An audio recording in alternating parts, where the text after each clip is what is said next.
안녕하세요. 항공산업을 즐겁고 활기차게 분석해서 설명해드리는 담당 멘토 김기동입니다.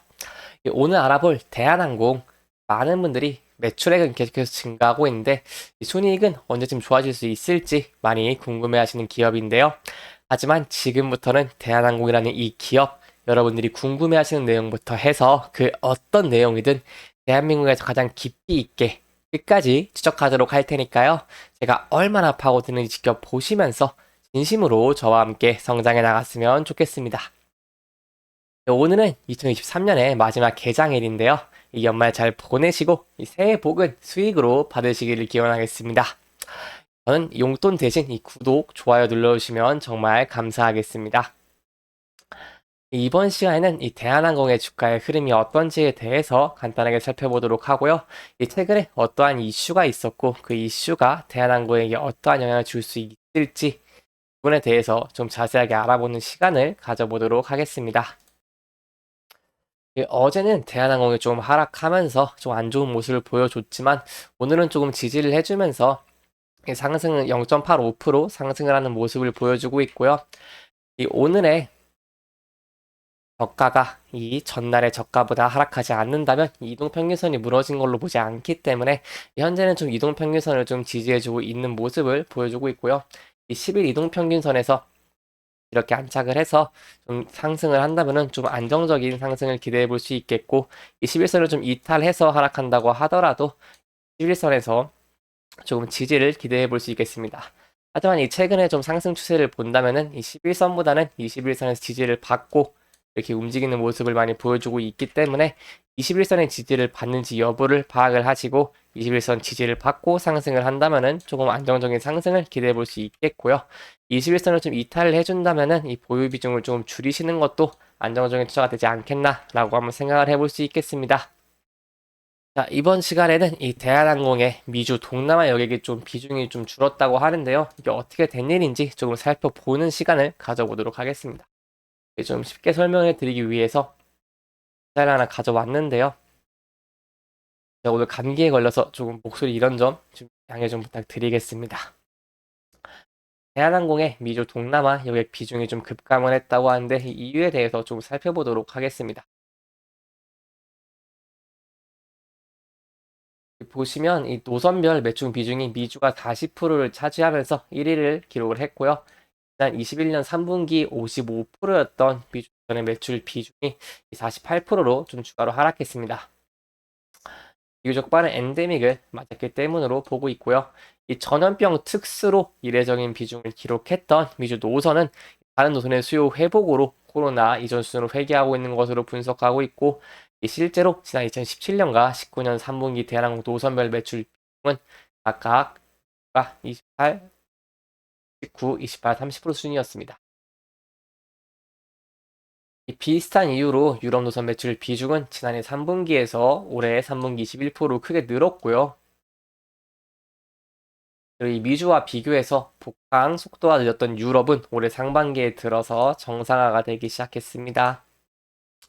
또한 이 지난 21년 3분기에 8%까지 비중이 줄었던 유럽 노선의 매출은 올해 암스테르담과 런던, 로마, 파리 등 유럽 주요 노선을 증편하면서 다시 회복된 것으로 보고 있고요. 이 증편한다는 것은 이 수요가 증가를 하고 있다는 부분이겠죠. 또한 같은 기간에 일본 노선의 매출 비중 역시 2.7%에서 7% 세배가 늘었습니다. 여행에서 가장 중요한 것이 무엇이라고 생각하시면 여쭤보면은 보통 이 비용이랑 이 시간이라고 생각을 많이 하시는데요. 그렇기 때문에 이 비용을 좀 절약할 수 있고 이 지리적으로 가까운 시간을 절약할 수 있는 일본으로 이렇게 좀 많이 가는 것을 확인할 수 있겠습니다.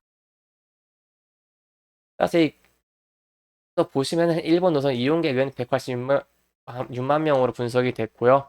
이 코로나 이전인 2019년 10월과 비교를 해도 178% 수준을 좀 상회를 합니다.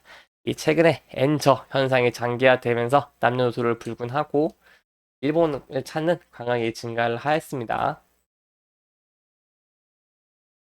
현재 이 동남아 쪽으로 이제 많이 여행을 많이 가고 계시죠. 그렇기 때문에 동남아의 수요도 증가를 하고 있고요. 하지만 이 부분은 조금 악재라고 할 수 있는 게 이 매출 비중이 지난해 3분기 20%에서 올해 3분기 17%로 좀 소폭 하락하였다는 점입니다. 이는 동남아를 좀 핵심 노선으로 삼는 이 저비용 항공사들이 노선을 대폭 확대를 하면서 공급이 좀 증가를 하기 때문이고요. 이 한정된 수요를 여러 항공사가 경쟁적으로 취항하다 보니 이 대한항공의 매출 비중도 좀 줄었지만 이 생각보다 이 3% 정도 소폭 하락한 것은 이 생각보다 좀 적게 하락한 것이기 때문에 대한항공을 좀 선방을 했다고 볼 수 있겠습니다. 따라서 저희가 이제 기대해야 될 게 이 4분기인데 이 4분기는 이 경기면서 확대에 따른 수요 불확실성은 여전한 것으로 보고 있지만 이 크리스마스나 특수가 있는 것으로 해서 이 여객의 수요가 완만한 증가를 기대하고 있다고 합니다. 이어서 보시면은 여기에 수요가 왜 중요하냐면은 항상 이 유가와 이 환율에 대해서 좀 중요하다고 말씀을 드렸는데 이 유가가 환율이 좀 상승을 하면은 이 항공사들에게 악재인 것은 맞지만 이것은 어디까지나 제가 좀 중요하게 봐야 될 것입니다. 예측 가능한 위험이라는 것을 좀 생각을 해봐야 되겠습니다. 이 예측 가능한 위험이라는 것은 이 항공사들, 특히 대한항공도 이런 위험들에 대한 리스크를 방어하기 위해서 이미 상당한 준비를 해 놓았다는 것인데요. 이 항공사들은 이 유류,